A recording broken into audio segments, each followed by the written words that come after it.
हम लोग वर्णमाला देख रहे हैं, ठीक है। तो वर्णमाला में आप देख रहे हैं हम लोग जो है वर्ण के प्रकार या भेद की बात करते हैं, ठीक है। जैसे वर्ण जो है स्वर और वावेल। स्वर मतलब हो जाएगा वावेल और व्यंजन का मतलब क्या हो जाएगा कॉन्सोनेंट्स, ठीक है। सबसे पहले बात करते हैं कि वर्णमाला के जो भेद हैं स्वर और व्यंजन के रूप में देखेंगे। वैसे वर्णमाला में जो है स्वर की बात करते हैं तो सबसे पहले स्वर किसे कहते हैं, ठीक है। जैसा कि नाम से ही क्लियर है कि स्वर का मतलब स्वतंत्र, जो स्वतंत्र है वही स्वर है। और व्यंजन का मतलब गुलाम।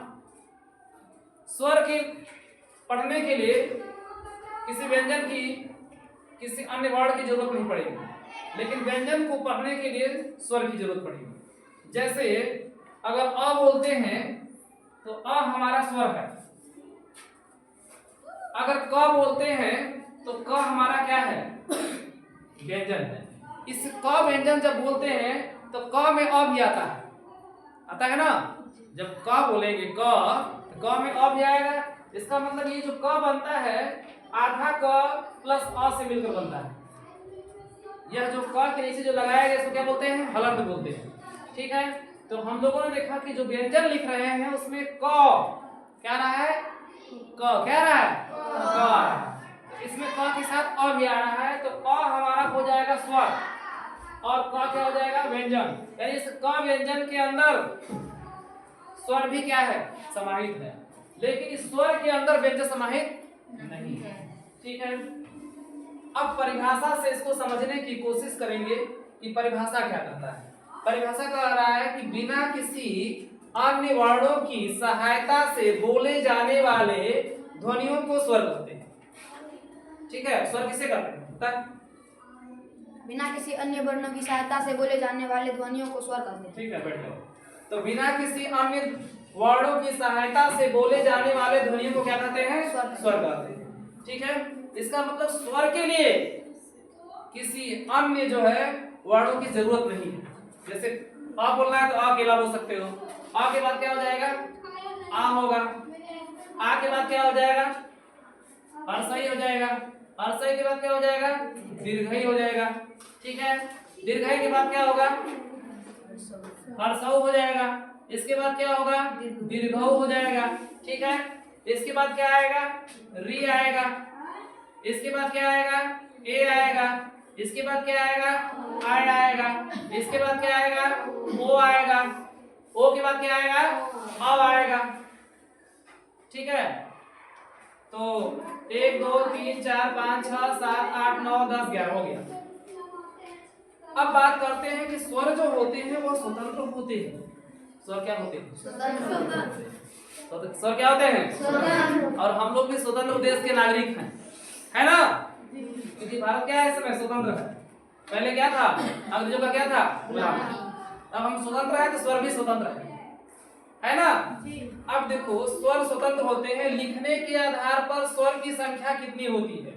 अगर लिखने के आधार पर स्वर की बात करेंगे, अब यहाँ पर स्वर के विषय में ये बहुत ही मूलभूत बात है, ये बहुत डेप्थ बात है, बहुत गहराई की बात है, ठीक है। बहुत लोग इसके विषय में नहीं जानते हैं। जो है इस स्वर को लेकर के मन में बहुत से कंफ्यूजन लोग रहते हैं कि स्वर की संख्या 10 लिखें कि 11 लिखें कि 12 लिखें कि 13 लिखें, है ना। इसको लेकर के बहुत से बच्चों के मन में डाउट रहता है। तो पिछले जो है लगभग 41 से 42 वर्षों के क्वेश्चन का मैंने पूरे हिंदुस्तान के हिंदी के क्वेश्चनों का अवलोकन किया है। अवलोकन आप लोग भी कर सकते हैं। घटना चक्र पूर्वावलोकन प्रयागराज इलाहाबाद से जो प्रकाशित होती है उस बुक में जो है पिछले 40 वर्षों से अधिक पेपर दिया गया, वहां से आप देख सकते हैं। अब जो है हम लोग देखेंगे कि लिखने के आधार पर स्वर कितने होते हैं। तो लिखने के आधार पर जो स्वरों की संख्या होती है वह 11 होती है। अगर प्रश्न दे किसी परीक्षा में कि लिखने के आधार पर स्वर कितने होते हैं तो आंसर क्या होगा 11। यहाँ देख सकते हो 1 2 3 4 5 6 7 8 9 10 11। अभी भी डाउट हालांकि तुम लोग को दूर हो गया, पीछे बताए थे इसके विषय में, क्योंकि इसके अलावा कुछ बच्चों के मन में होगा कि जो ये अंग और अह क्या है। अंग और अह क्या है तो यह हमारा है अयोगवाह है। क्या है अयोगवाह। इसको स्वर की कैटेगरी से बाहर किया गया है। अयोगवाह में यह अनुस्वर है और यह विसर्ग है। यह अनुस्वर है और यह विसर्ग है, जिसको स्वर में इसकी काउंटिंग नहीं करेंगे। अगर इसकी काउंटिंग करते तो 13 होता, लेकिन 13 परीक्षाओं में नहीं करना है, 13 होता ही नहीं है, होगा कितना 11। तो फिर प्रश्न बनेगा ये दोनों क्या है, ये दोनों क्या है, अयोगवाह। क्या है, अयोगवाह। और अयोगवाह में क्या है, तो यह अनुस्वर है अंग, और यह क्या है, आह, विसर्ग है। बातों को समझते चलो। अगर उच्चारण के आधार पर स्वरों की संख्या प्रश्न कर दे कि उच्चारण के आधार पर स्वर कितने होते हैं, तो 10 होते हैं। कितने होते हैं, 5 और 5 10, है ना। 10 उंगली देख सकते हो, 5 5 10। उच्चारण के आधार पर स्वर जो है 10 हो जाएंगे। यहाँ पर हम लोग लिखेंगे 10। स्वर की बात किया जाएगा तो स्वर कितने होंगे, 11। प्रश्न परीक्षाओं में तमाम प्रकार के प्रश्न अलग अलग परीक्षाओं में अलग अलग तरीके से होते हैं। अगर प्रश्न कर दिया कि स्वर कितने, 11। स्वर कितने, 11 से 13 नहीं करना है, 11 कितने होते हैं, 11। अगर पूछ दे कि लिखने के आधार पर स्वर कितने, 11। अगर पूछ दे कि उच्चारण के आधार पर स्वर कितने, 10। तो कभी कभी यह क्वेश्चन भी पूछा है, ठीक है। ऐसे देगा सीधे क्या बोलेंगे, 11 बोलेंगे। अब स्वर के बाद व्यंजन की बात करते हैं। व्यंजन देखेंगे कि स्वरों की सहायता से बोले जाने वाले ध्वनियों को व्यंजन कहते हैं। व्यंजन किसे कहते हैं, स्वरों की सहायता से बोले जाने वाले ध्वनियों को व्यंजन कहते हैं। ठीक है बैठे। कहने का मतलब ये है कि स्वरों की सहायता से बोले जाने वाले ध्वनियों को क्या कहते हैं, व्यंजन कहते हैं, ठीक है। अब जो है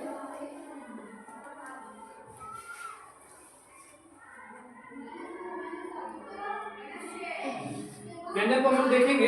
तो अब इसमें जो व्यंजन है कि स्वरों की सहायता से बोले जाने वाले ध्वनियों को व्यंजन कहते हैं। अब व्यंजन को हम लोग देखते हैं, मान लेते हैं कि हमने लिया ख। क्या लिया, ख, ठीक है। तो ख में क्या हो सकता है कि ख, इसमें अ भी आ रहा है ना। तो ख बोलने के लिए हमको अ की जरूरत पड़ेगी। बिना अ के हम ख नहीं बोल सकते, बिना अ के जो ख नहीं बोल सकते। इसीलिए कह रहा है कि स्वरों की सहायता से बोले जाने वाले ध्वनियों को व्यंजन कहते हैं। यानी व्यंजन का बताने के लिए यहाँ पर क्या है कि स्वर का सम्मिलित होना क्या है, जरूरी है। व्यंजन परतंत्र होते हैं। परतंत्र मतलब गुलाम, जैसे हम लोग पहले अंग्रेजों के गुलाम थे, अब स्वतंत्र हो गए, है ना। अब बात करेगा, प्रश्न करेंगे कि व्यंजन कितने होते हैं। क्या प्रश्न होगा कि व्यंजन कितने होते हैं, तो व्यंजन 33 होते हैं। व्यंजन कितने होते हैं, 33। अब ये कहां से कहां तक होते हैं, तो क से ह तक। पीछे बताया गया व्यंजन के विषय में, अच्छे से बताया गया, ठीक है। तो क से ह तक हमारे व्यंजन होते हैं, जिसकी संख्या कितनी होती है, 33 होती है। संयुक्त व्यंजन कितने होते हैं, 4 होते हैं। कितने होते हैं, 4। ये हो जाएगा अक्ष, त्र, ज्ञ, स्र, ठीक है। संयुक्त व्यंजन 4 होते हैं, अक्ष, त्र, ज्ञ, स्र। या इसको बोल सकते हैं छत्री छ, तिलोत्तर, ज्ञानी ज्ञ, अस्र। आगे चलते हैं। अब बात करते हैं द्विगुण व्यंजन। इसको द्विगुण व्यंजन बोलते हैं, उच्छिष्ट व्यंजन भी बोलते हैं, ठीक है। और भी इसके नाम है, आगत भी बोलते हैं। तो इसकी संख्या जो है 2 है। संख्या कितनी इसकी है, 2 है।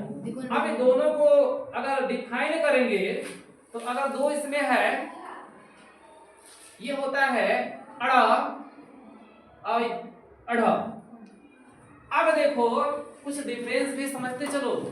बहुत से टीचर को, बहुत से बच्चों को भी ये जो है 2 चीज लेकर के डाउट रहता है।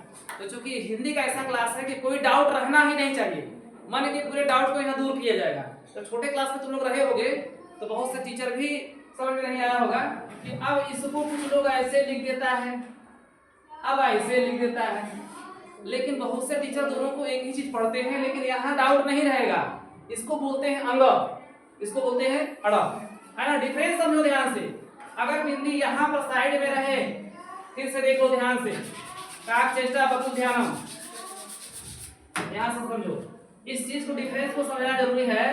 अगर हम इसको ऐसे लिख दें, यहाँ ऐसे कर दें, इसको बोलेंगे अंग। अगर यहाँ बिंदु बनेगा तो अंग हो जाएगा। लेकिन अगर इसी को जो है ऐसे लिख दे, नीचे लिख दे, ड के नीचे बना दे अड़, ये है अंग, अड़, ये क्या है, अंग, क्या है, ये क्या है, ठीक है। तो अंग और अड़, ये दोनों में डिफरेंस है।